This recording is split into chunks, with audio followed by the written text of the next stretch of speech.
Assalamualaikum warahmatullahi wabarakatuh. Alhamdulillahirrahmanirrahim. Kita masih bisa berjumpa meskipun dalam kondisi virtual.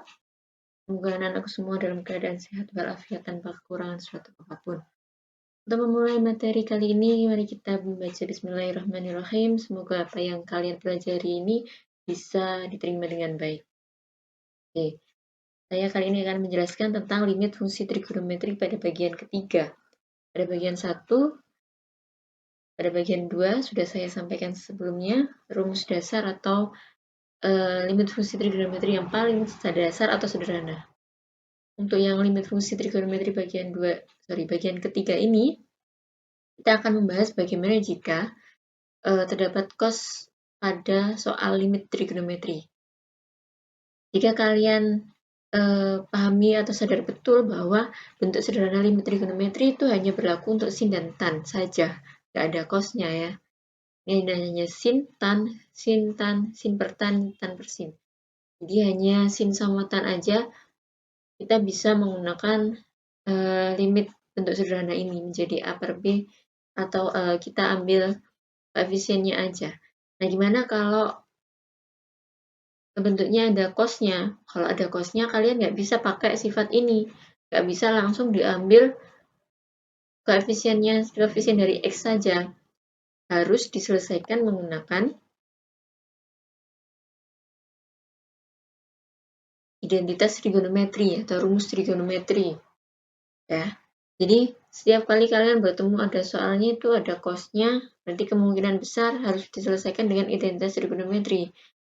Kalau hasilnya 0 per 0 atau tak tentu ya, itu harus diselesaikan dengan identitas trigonometri. Kalau misalkan tentu ya udah, nggak usah diselesaikan dengan identitas trigonometri. Tapi kalau soalnya tak tentu, berarti harus diselesaikan dengan identitas. Ya, kalian harus pilih identitas yang sesuai dengan soal yang diberikan. Jadi, mana yang akan dipakai itu tergantung pada bentuk soal. Ya, ini mau nggak mau memang harus dihafal, harus diingat ciri-cirinya. Jadi kalau kalian pelajari betul, kalian pahami, insya Allah kalian akan paham ya. Oke, kita langsung ke contoh bagaimana penggunaannya. Misal nomor 1 ini ada limit X mendekati 0 untuk sin 6X plus sin 4X per 4X kali cos X. Ini ada sin 6X plus sin 4X. Yang bawah ini ada cos X. Nah, ada cos X-nya. Harus diapakan ini?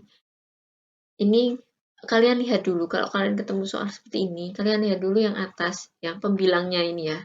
Sin 6X plus sin 4X. Nah, ini salah satu identitas atau rumus trigonometri atau tidak. Ya. Kalau ternyata iya, berarti kita manfaatkan rumusnya.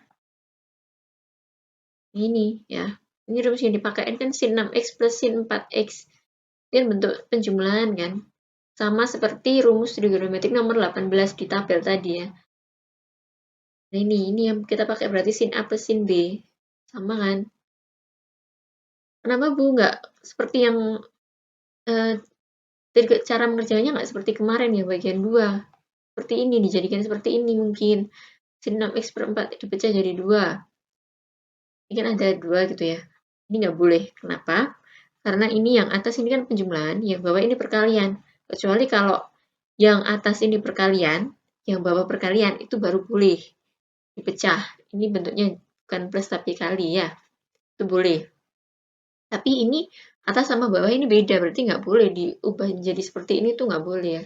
Tidak benar gitu ya. Jangan dipecah gitu ya. Kita pakai identitas trigonometri. Identitas penjumlahan.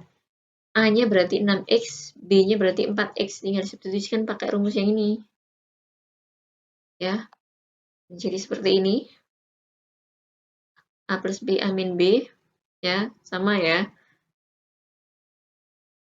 Kemudian tinggal dihitung saja ini yang dalam kurung dulu, dihitung dulu. Setelah dihitung dikalikan setengah masing-masing ya. Jadi 2 sin 5X kali cos X per 4X kali cos X. Nah, ini baru perkalian. Nah, kalau perkalian sama perkalian kayak gini, ini baru boleh dipecah. Atau kalian kan ini sadar toh ini ada cos X, ada cos X. Berarti bisa dicoret. Karena sama. Ini perkalian, boleh dicoret. Ya. Jadi tinggal Ini aja, 2 kali sin 5x per 4x, kita selesaikan pakai, ini udah bentuk yang sederhana kemarin kan, rumus dasarnya kan, di 2 kali 5 per x, koefisien x, 5 per x, 2 kali 5 per 4, sama dengan 5 per 2. Kita ke contoh yang kedua, limit x mendekati pi per 4, cos 2x per cos x min sin x, cos 2x, ini jelas identitas trigonometri ya. Kalau kalian perhatikan di tabel dan pilihannya itu nomor 8, ini kan sama-sama cos 2 alfanya, 2a-nya. Nah, ini ada 3 macam kan. Nah, maka yang mana? Mana yang digunakan? Itu harus disesuaikan dengan soalnya, yang paling sesuai, sehingga nanti bentuknya bisa dicoret-coret atau bisa menjadi bentuk yang paling sederhana. Ini ada cos, nanti kan di soal ini kan ada cos, nah ini ada cos x min sin x. Berarti mana yang paling sesuai di antara ketiga ini? Di antara ketiga ini berarti yang paling sesuai adalah yang ini. Ya, yang ini. Sama-sama cos x min sin x-nya.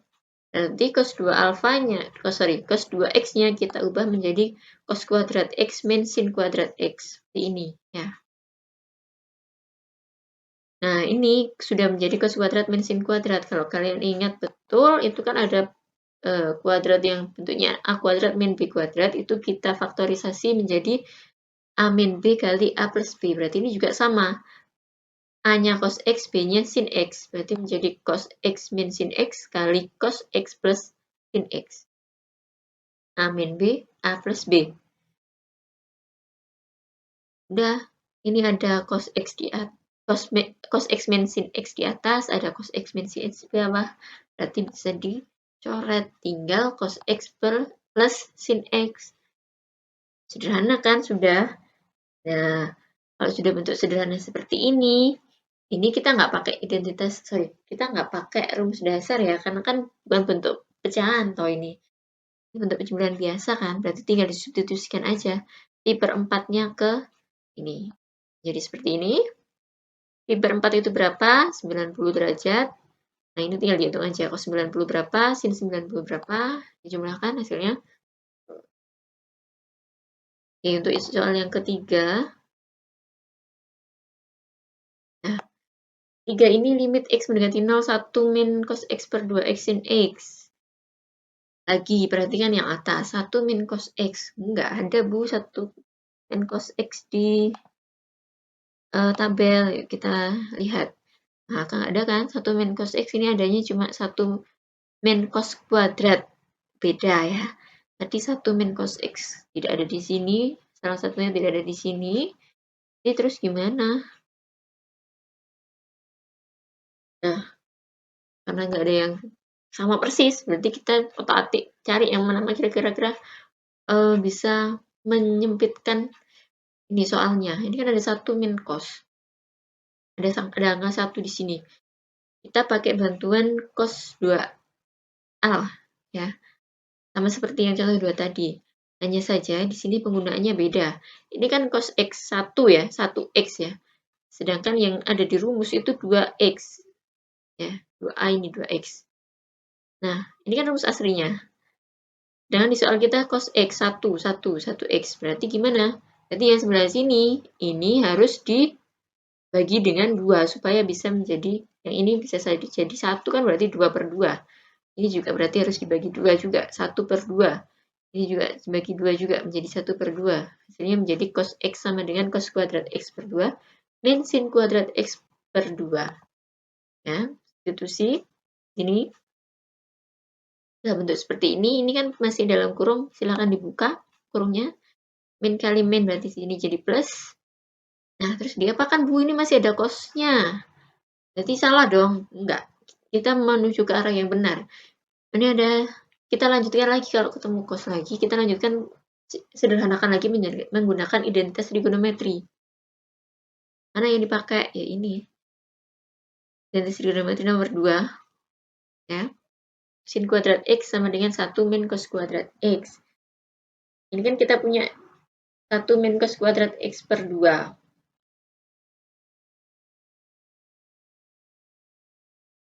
1 min cos kuadrat X per 2-nya, 1 min cos kuadrat X per 2-nya, kita pakai sifat yang ini kan 1 min cos kuadrat X, dengan kita punya 1 min cos kuadrat X per 2, berarti yang ini sin kuadrat X-nya dibagi 2 juga. Menjadi, sederhananya menjadi seperti ini. 1, ya, ini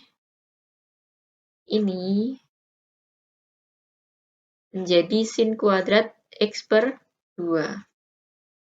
Oke. Dari sini tadi ya. Kalau sudah sama-sama ini kan sudah sama toh, 1 kuadrat, sin kuadrat plus sin kuadrat. 1 tambah 1 berarti menjadi 2 sin kuadrat X per 2. Udah dalam bentuk seperti ini, sini kan berarti menjadi sin X per 2 kuadrat ya, sama ya.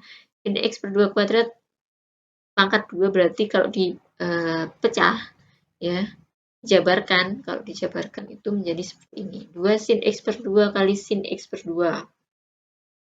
Udah, ini kan sudah masuk ke trigonometri dasar kan, limit trigonometri dasar kan, rumus sederhananya.